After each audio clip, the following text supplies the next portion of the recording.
name is Annette Arango. I'm 46 years old. I live in Chilliwack, British Columbia, Canada. I have a story to tell.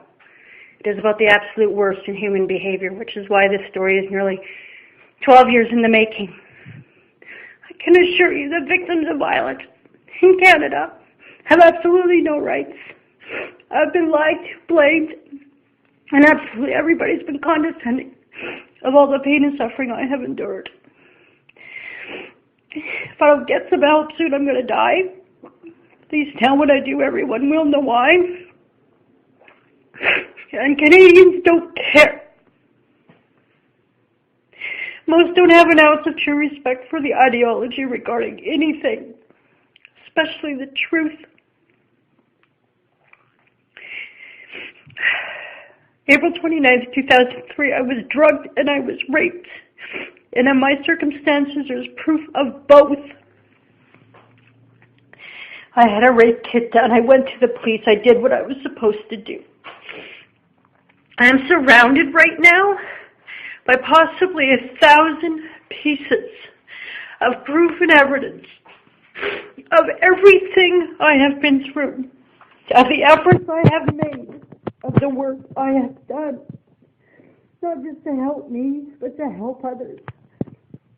But I can't find anybody in this country to get off their lazy, greedy, selfish, spoiled, negligent, hypocritical, and cowardly ass to do their job. And I mean nobody. Richard Rosenthal with the IIO, I would like you to take my case.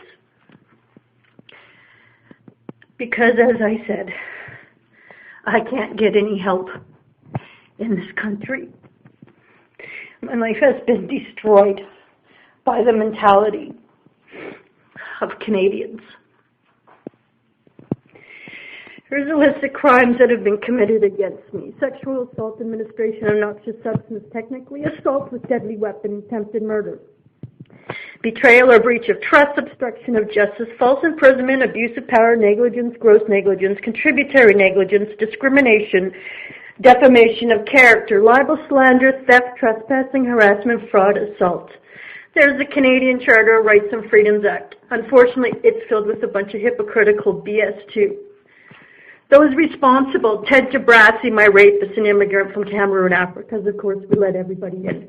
Constable Terry Wilson, Constable Danelle Farmer, Inspector Grant Wilson, Sergeant Mike Brose, Constable Sean Roche, Constable Patrick Maisonneuve, all the Chilliwack R.C.M.P, former Solicitor General John Less, Mayor Sharon Gates, Terry Moser at Criminal Victims Assistance Program, Human Rights Tribunal, etc., etc. The list is incredibly long, and it is here. And here is the proof of all these people who have hurt me because they haven't done their jobs and or they've lied. Because lying is one of the very few things Canadians are very, very good at. January 20th, 2009, I was on trial in a courtroom in Chilliwack. Me. The judge compared me to Nelson Mandela, said I might have to learn to forgive. Forgive? Been asking people for help for nearly 12 years, and I was brutally victimized again, myself and my common-law husband, by two members of the Chilliwack R.C.M.P. in September of 2012, because nobody can do their job. I graduated from high school with honors. I put myself through radio broadcasting school. I have asked so many people for help. I have asked rich and famous people for help. I did years of counseling.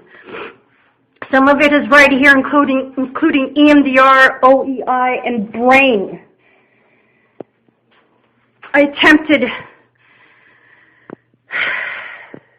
to help change some laws. There I am. I went forward with my story. But the investigating officer in my original case, Constable Terry Wilson, he just lied. He just buried it all.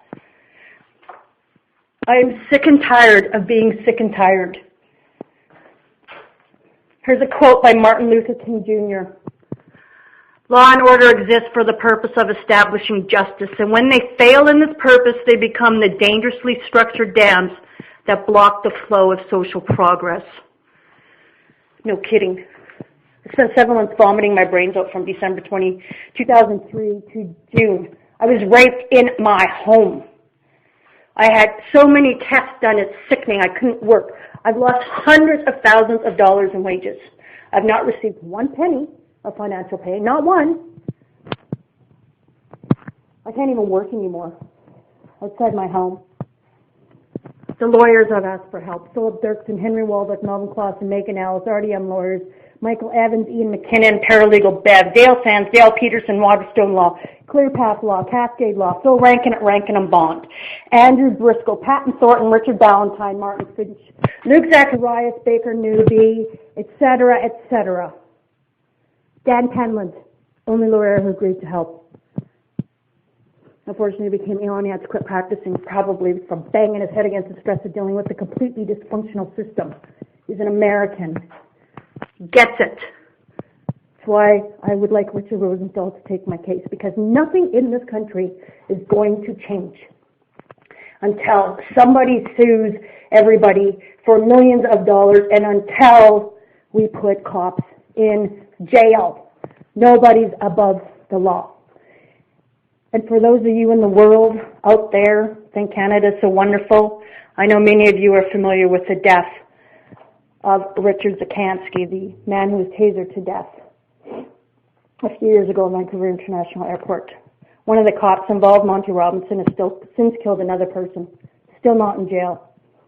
I don't know who the hell's in our jails, but I know who the hell isn't in our jails. Thank you, Canada. Thank you. Thank you all for destroying my life. Quite frankly, I think you're all a bunch of monsters.